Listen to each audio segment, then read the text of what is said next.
the game is working. Good.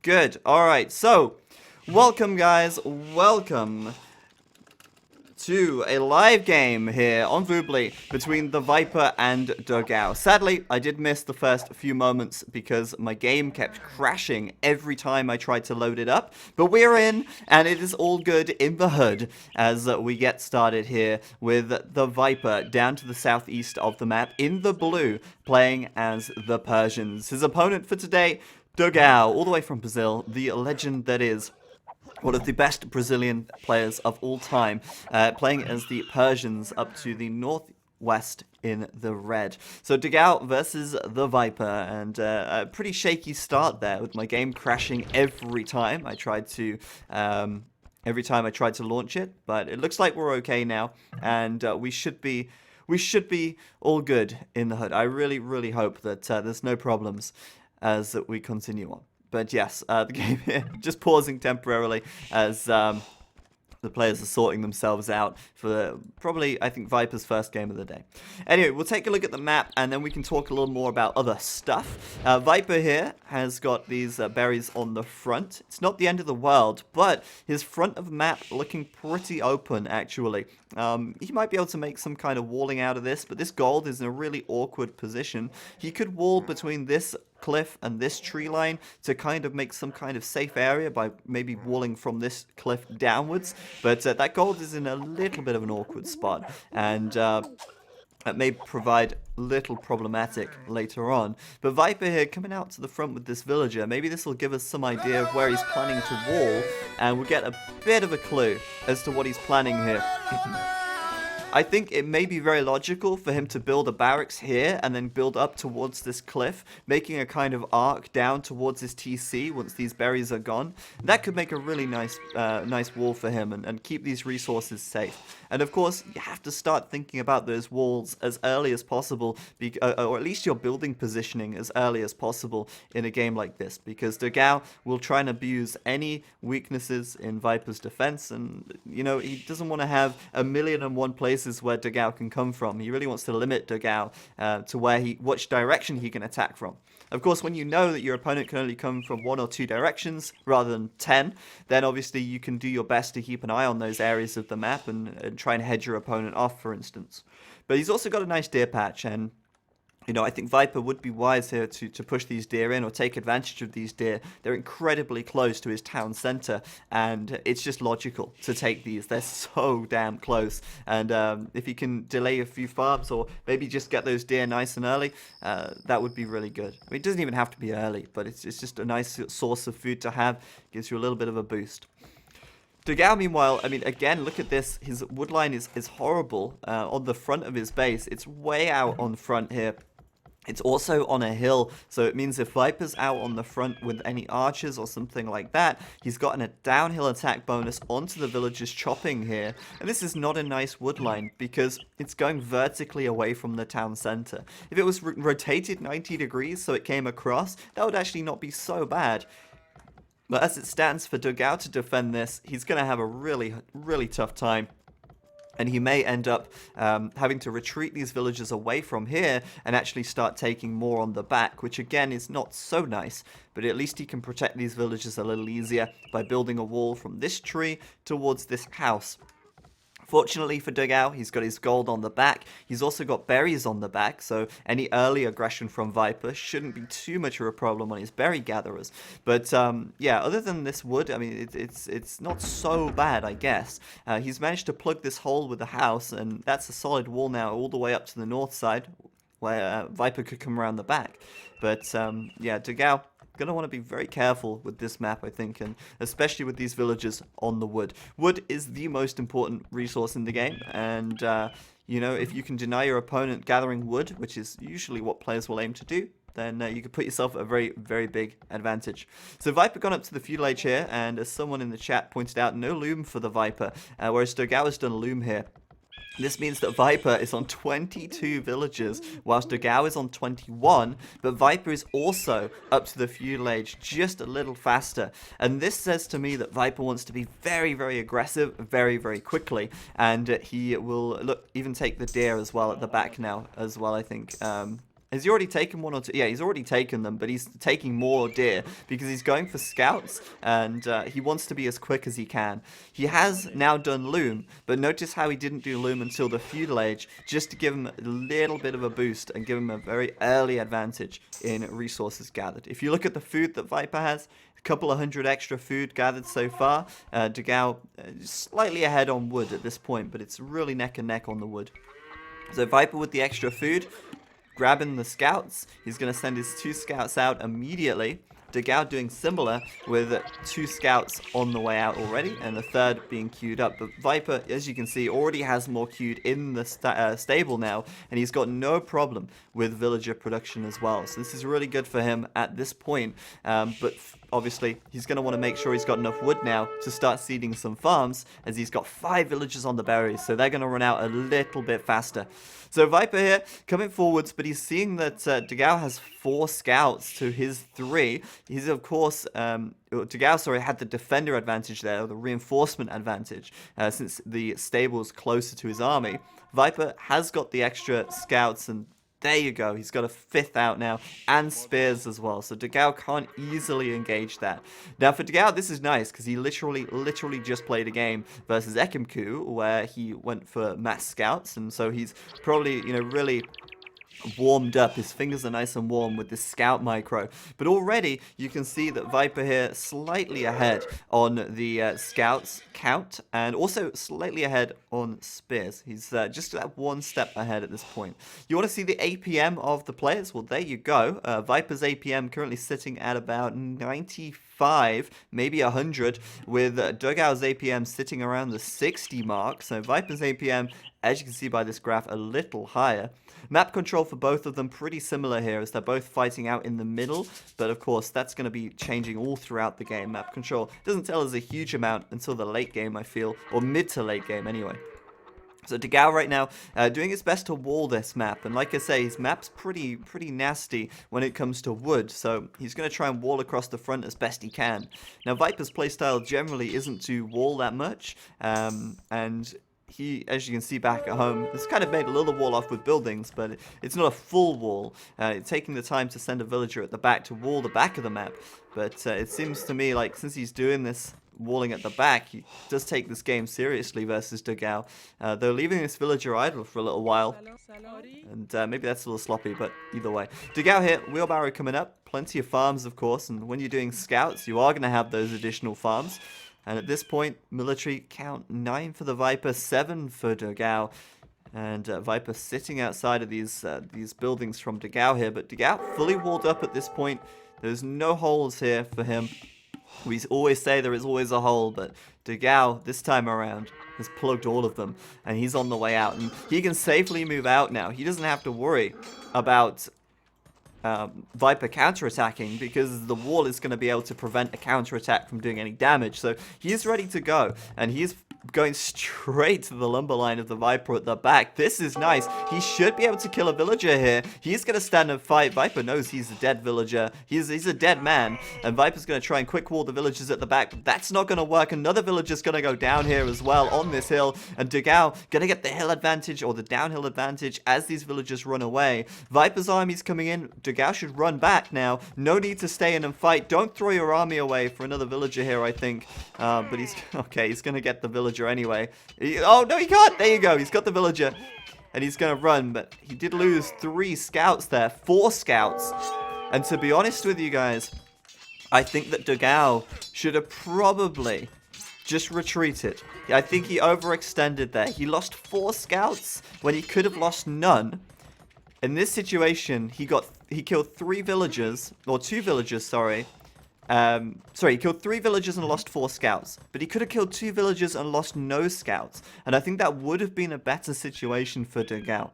But still, Dogao here, he's up to the castle age first. He's got a single villager advantage at this stage. And he's fully walled up as well. So the scouts of Viper aren't going to be able to really push out and do a huge amount of damage. But it's worth noting here that Viper has bloodlines. And I don't think that Dogao did bloodlines there. And so Viper clearly pretty committed to the scouts, and not just the scouts, but also probably going into knights as well. As you can see, that second stable coming up, meaning that knights will be on the cards for Viper here, with these 6 villagers on the gold mining upgrade coming in for both of them. Bloodlines only now just coming in for Dogao. So I think Dogao's in a strong position, actually.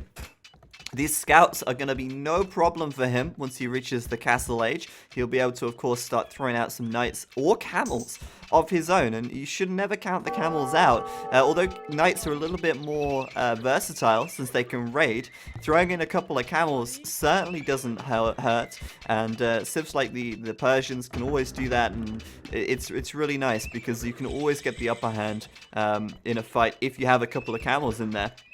In fact, Dogao going straight for camels this time around, and why not? Viper's 100% scouts right now, and the camels are going to have an even easier time taking them down. Now for Viper, there's absolutely no reason to do light cavalry here. He does have a good number of scouts, but they're going to be ineffective at best. So this is going to be very easy for Dogao to push back, and Viper knows it. But unlike Dogao, he's not just going to suicide his army. Oh no, he's going to at least group them up with the other camels first, and then try and push out and engage with everything together, rather than just throwing away the scouts for no reason. He's going to get his camels in there as well, and both these guys at the moment, very similar upgrades, only Dogao doing the defense upgrade first, and that is obviously a good choice, but Viper going for +1 attack, I find that quite interesting, and to be honest with you, I'm not entirely sure why he's gone for the +1 attack over the +1 defense. I guess really they cancel each other out. The +1 defense for Dogao counters out the +1 defense for Viper, so overall their net gain is 0, but it's interesting he did the attack upgrade first. I wonder if that's because he had the scouts, and since the scouts were going to die very quickly to the camels anyway, I think maybe he did the attack upgrade to do a little bit more additional damage to the camels with those scouts. Since he had, I think, 7 scouts, the +1 attack would have allowed them to do more damage before dying, whereas the +1 defense for Viper probably wouldn't have saved their asses for any more than if he didn't have it. So I think that's pretty much the reason why he did +1 attack first. And now the stats are pretty even.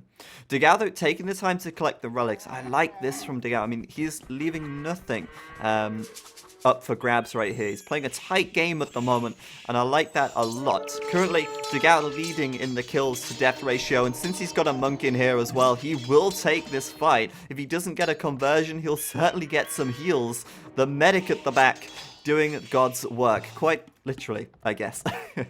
But yeah, Viper here, 3 TCs at home. He's up quite quickly, and you know, the Persians are always going to have a strong eco. TC faster working is a nice bonus to have. It's a good eco bonus.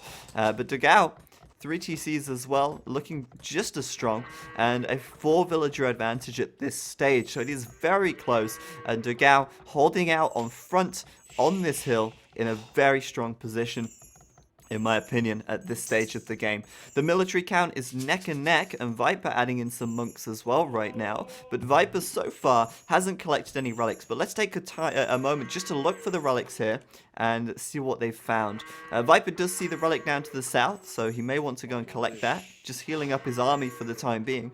And there is a relic up to the north that's pretty evenly split, and there's one more relic down to the southwest, which is probably a little closer to, well, it is closer to Dogao here, so Dogao may want to grab that. There's also a relic in the back of Viper's base, so it should be pretty close on relics. I think Viper could maybe get the advantage, but we'll wait and see. But so far, 1 relic for Dogao, none for the Viper, and in fact, Dogao, sneaky beaky, grabbing the relic from the south of Viper's base, and Viper notices that through the fog of war, it's disappeared. It's gone. Where is the relic? He doesn't know. He's gone and picked it up and taken it away, and Dogao's going to be very, very happy with that, that is for sure. Viper obviously sees the relic at the back, but neither of them know about the relic at the top, so it's going to be a while before they grab that. I don't think either of them know about the relic on the south as well, so this is nice for Dogao now. This is really nice, because Dogao obviously has had a great start, and he's also now got a couple of relics in the bank too. Now, the big change here at the moment is that Viper adding in a 4th town center, whereas Dogao is still only on the 3. And we also see Viper doing pikemen at this stage as well, adding in a 2nd barracks here to, or even, yeah, 2nd barracks even. And that, of course, will be a very strong counter to the camels. Now, you may be wondering why they're not really engaging with the camels. And really, the reason for that is just because where do you engage? You either engage your opponent's army head-on and you both lose your armies, or you try and raid. But camels are so bad at raiding, it's just not going to work out. And so Dogao just going to keep massing them up for now. But neither of them are willing to go into knights, and the reason for that is just because the camels from the other player is preventing that from happening. It's too risky to go to knights at this point, I feel. Dogao adding more monks though, and I'm really loving this from him. But with Viper going pikes, this is a good decision. Of course, converting a pike is really worth anything. Is worth nothing, sorry. And obviously they're going to be a hard counter to the camels as well, without going for knights, which is also a good thing, I feel. But the pike's probably just defensive for now, and Viper's going to head out. He sees the monk at the top, and obviously he's going to do his best to stop that. Dogao, good micro. He's going to drop it. Sadly, he won't get the conversion. I feel very sad about that. I feel like Dogao deserves to get the conversion there. Viper will get 1 convert before losing his monk. Dogao's going to chase the army of Viper down with half his army. The other half is going to go back to the front, and Dogao's going to grab the relic once again. So it's good stuff for Dogao right now. He's also got the edge going up to Imp. Viper is just behind him, going up to the Imperial Age. And Viper at this point has 10 additional villagers. And that's obviously due to that 4th town center, whereas Dogao only has the 3 at this point. So I think, Viper in economy is certainly ahead. And the reason why Viper is just, just behind Dogao going up to Imp, even with that 4th town center and spending an extra 500 food on villagers, because he's got an additional 10, which means he's spent a total of 500 additional food. The reason he's so close is just because Viper's not overcommitted to army production. Dogao had about 10 additional camels compared to the Viper just a moment ago. And that, of course, would add up to a lot of additional food and gold. So Viper was able to keep up with Imperial time while still not really... what the hell? Dogao has converted a villager, it seems. I'm wondering what the hell that was all about. But he's still been able to keep up to Viper. So Viper's still been able to keep up with Dogao in Imperial time without... losing anything on his economy. He's still got a strong Rico here. He's also killed a few villagers out on the front, which is very nice, and deny these archery ranges. It also gives him a very good idea of what Dogao is doing, and obviously that is what planning to do, and that is of course going to be going into possibly Arbalest here. But I mean, this is the thing with the Persians. They've got such a broad tech tree. The Persians have a huge tech tree. They have, they're a civilization that has the most technologies available to them in the game, and because of that, it means that they can really counter anything that their opponents throw at them. But this is a good fight for Dogao. He's going to clean up the camels, no problem whatsoever. He's also got the extra attack upgrade as well, so he's got +1/+1, giving Dogao the option to later perhaps go into knights, maybe even go heavy camel. But he won't want to do heavy camel right now because he knows that Viper has the pikemen, and going heavy camel would be a waste of resources when you have no cavalry to counter. So at this stage, yeah, hand cannon could certainly be an option. I was thinking this, but he's also doing thumb ring right now, which says to me that maybe not hand cannon.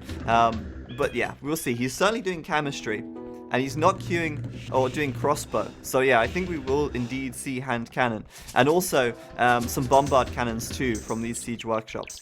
And yeah, I mean, I always forget about the gunpowder, and I don't know why. I just have this really bad habit of remembering gunpowder, but it makes a lot of sense to do the hand cannon here if you think about it, because obviously Viper with the mass halbs and hand cannons being super duper strong against that with a 10 attack bonus plus their 17 base attack, so 27 damage per attack minus the pierce armor. That's a lot of damage output onto those guys. So yeah, hand cannons coming out, and of course bombard cannons coming out as well. So this is really nice. But yeah, the Byzantines also have a very broad tech tree. The Byzantines and the Persians and the Spanish. Not the Spanish. Am I thinking the Spanish?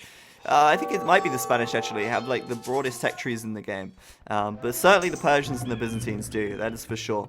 So yeah, conscription coming out, and obviously now we see the bombard cannons and the hand cannons from Dogao, plus 4 defense, looking pretty good. But all these camels are kind of like dead weight, I feel, at this point for Dogao. They're kind of just bulk in his army that won't really be able to contribute a whole lot.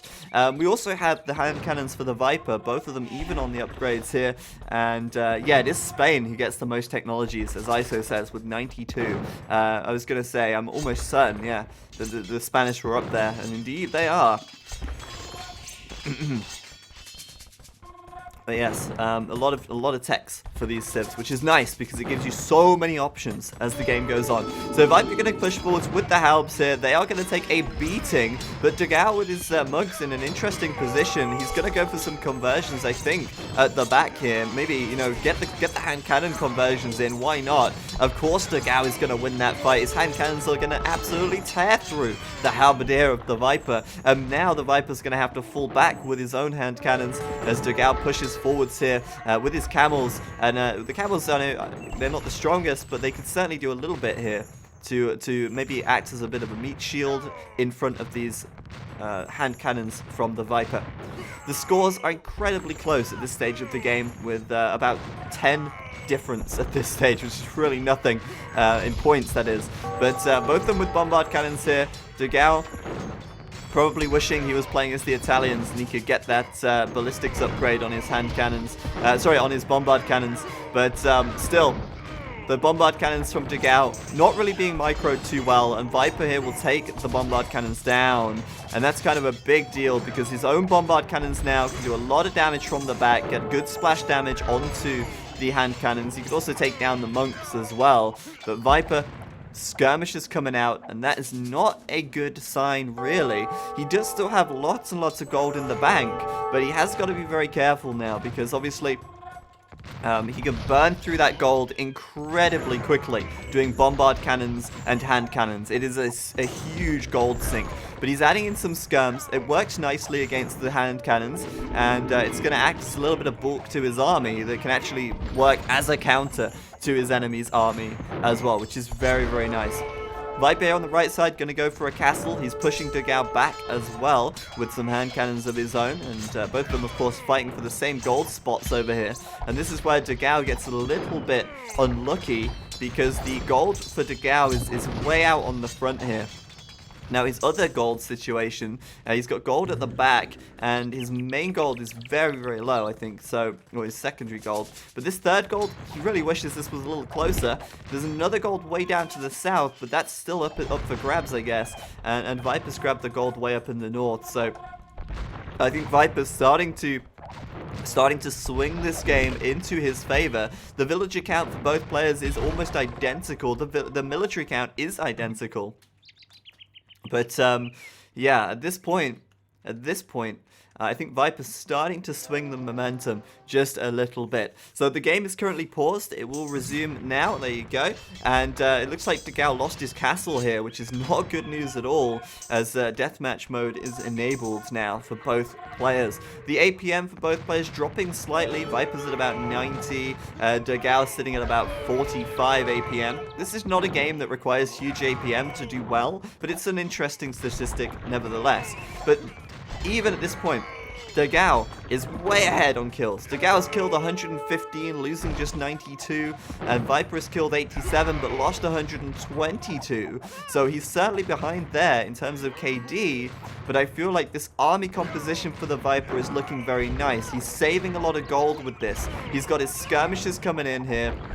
And obviously, they are going to have that attack bonus versus the hand cannons. Or they're going to be good against the hand cannons. They can tank a lot of hand cannon fire. Obviously, 8 pierce armor, meaning that the hand cannons only do 9 damage per shot, which is still a lot, but it's a nice padding to your army to have, considering it costs no gold. And at the back, he's got the bombard cannons as well, so you can do good damage in here to these cannons on the front. But Viper's going to run out of steam.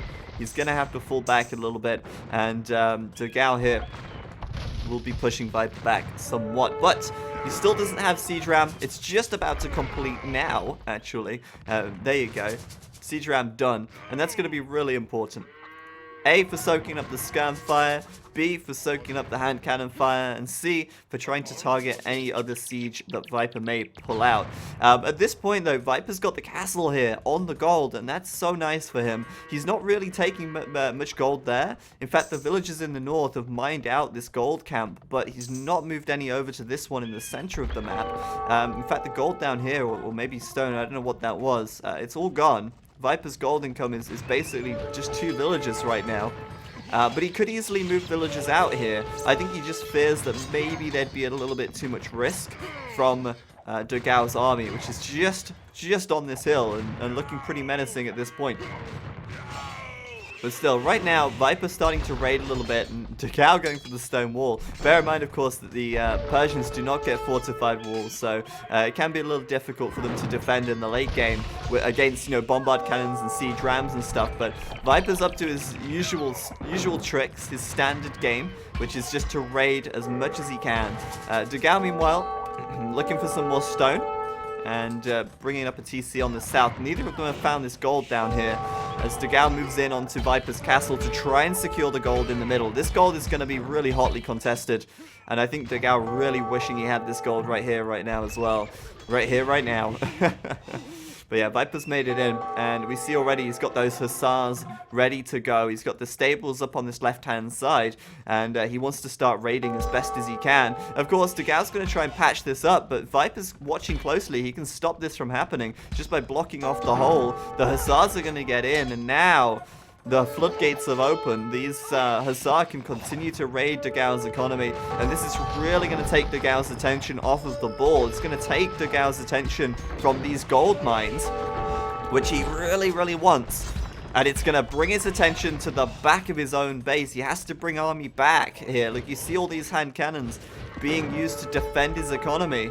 Well, they're not fighting on the front line anymore. And Viper here pushing forwards with his rams, taking down a bunch of castles, a bunch of archery ranges, and really making it hard for Dogao now to get his military production going where he wants it to be. At this point, Dogao's got a lot of gold, he's got a lot of food, he's also got a lot of wood, but he's not got the military production here. He's losing his buildings very quickly, and I'm worried about his situation. At the moment, he's not even got 200 population headroom. He only has enough houses for 170, and that's not ideal. Viper right now is at 170 population, so a good 20 population higher, and he's also got the population headroom to keep that production up. And with all these hussars roaming around the map now, Dogao's going to find it very difficult to keep his economy as safe as he'd like. He's got a lot of idols up in the north side, and Viper now has complete unrestricted access to the gold on the front as Dogao loses map control and falls back. In fact, there is a map control graph here, and you can see Viper keeps getting these peaks of map control, and right now his map control is higher than it has been for a long while. I'm not really sure how this graph works, but Viper's got this map control now, and Dogao's feeling very cornered in this situation. It is not good for him. I don't want to call it too soon, but I think that with Dogao being starved of gold, we may see Viper getting the win soonish. But of course, I don't want to say just yet. You don't want to call the game too early, and I don't want to say it because he did just lose his army up in the middle of the map, and Dogao's ready to push back out again. This time, Viper doesn't have his castle to defend the gold in the middle, so no castle to defend this, and he may even lose this mining camp, but no, he won't. No problem there. Moving down to the south, he has found the gold in the south, and this is something that the Viper does so very well. He always manages to get those gold spots, and he manages to lock them down. And the reason why that is so important is because gold is king, as Barbecue Turkman would say. You have to keep that gold coming in so that you can make those trebuchets, you can make those rams, because those are the units in the late game that are really going to turn things around. The bulk of his army, it doesn't cost any gold. It's mostly skirms and hussar now. But he needs the rams and he needs the trebs. Otherwise, he's never going to get anywhere. And once he can take down these buildings, he can really get ahead. But Dogao is certainly hanging on in here. He's got more TCs down in the south area. He's got castles coming up in his economy to try and protect the villages. You see these castles here being used to protect his eco. But obviously, with this wall being wide open, or at least this one now at the north, he will have a hard time stopping the hussars coming in. Viper, 2 trebs here, still going to be able to take this castle down in the south. And meanwhile, he's still grabbing the gold and the extra stone piles as well. So he is in a fantastic position at the moment. Thank you very much, guys, for tuning into the stream. As always, I think we just went over 1,000 viewers, which is fantastic. Thank you all so much. Considering it's a Sunday, that surprises me. But you guys are awesome, so I guess I shouldn't be surprised because you're just that cool. Age of Empires on a Sunday. It doesn't matter what time of the night it is. There's always time for Age of Empires, that's for sure. So yeah, really good stuff for the Viper at the moment, but I don't know, I mean, Dogao here, he's got a lot of hand cannons still. I mean, he still seems to be getting this gold from somewhere, and my assumption at this point is that he's using the market. If we have a look, we can see that Dogao so far is actually only not, well, I don't know if this is right. This doesn't seem right to me. I don't know how Dogao has only sold 100 food and 100 wood. I can't imagine that is correct. Viper has sold apparently 800 food, 700 wood, and 500 stone. But somehow, Dogao is ahead of the Viper on gold. That can't be right. No way is the Viper behind on gold. He's had access to all 3 of the gold piles in the middle of the map. Dogao hasn't mined anything from these, so I don't know how that is correct. I'm guessing that's kind of bugged out, and Dogao has been using the market to get this gold from somewhere. But right now, just look at those resources. The Viper is population capped. He's got 2,500 food, 2,000 gold, 1,700 wood, and Dogao has less than 500 food, less than 500 gold, and 2,000 wood in the bank, which is no good on its own. So I think Viper can bring this one home now. It's a matter of time. And with that much gold in the bank, like, he's got nothing to worry about. He can make rams for the rest of the game for sure. Oh, the relics, of course. Of course. I totally forgot about the relics here. My bad. Dogao, of course, has got these 3 relics, so that is keeping him afloat. But we will see at the end of the game. At the end of the game, we'll look at the achievements, and we will be able to determine how much relic gold these produced. Because I don't think it's going to be that much. The relics, I think, you know, they're good, but they're not that good.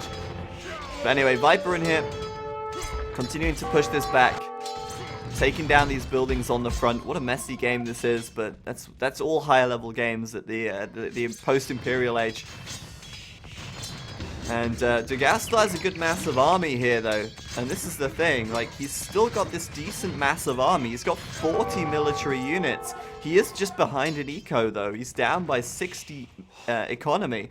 And, yeah, I mean, it's all well and good having a bigger economy, but if you can't win the military, if you can't get ahead in military, then it's no good to you. So I think Dogao could hold out a little longer. Apparently the relic gold is in the spec dashboard, so we can see, oh yeah, there you go, Dogao with 2,700 relic gold, so a total of 1,000 more than the Viper, who has 2 relics, compared to Dogao's 3. But I don't think it's contributing that much, to be honest. For the total gold gathered, it's still very, very close, considering. Very, very close indeed. But yeah, Viper now stepping back on the gas with the hand cannons, and like I said a minute ago, he had over 2,000 gold, so there's certainly no reason not to be making these hand cannons right now. And also a huge number of rams, and that is something that is so common of the Viper. Whenever we see the Viper play, you can always expect to see a huge number of siege rams, because yeah, I mean, whenever you see a mine war with the Viper, the reason he wins is because he always really makes a lot of rams. And in this situation, the rams are great. They're tanking the fire from the hand cannons. They're providing a meat shield, and it's working really, really well. And there's the GG from Dogao there. He did lose it at the end. He didn't quite have the military in the end. He suffered massive losses to the hand cannons of the Viper there. And that was a really good game. A very good game for Dogao. He played very well in the early game. It looked very solid right until the Imperial Age. And then the Viper just tips it over into his favor with the security that he has from these gold piles here. The one in the south, the one here, and the one in the middle as well, at the top. And with that gold, he was able to push the advantage in the late game. Look how many siege rams Dogao had. 0. And Viper had like maybe 10 siege rams right there. And that's enough to just demolish Dogao's entire base. Not to mention that Viper had the edge when it came to raiding as well. He had a huge amount of eco damage onto Dogao. Dogao really didn't raid the Viper at all, and Viper had free reign over his economy, even with massive holes in his walls. So GG. Shame really that Dogao couldn't follow through with that, because he actually played really nicely. But Viper is fantastic at deathmatch, and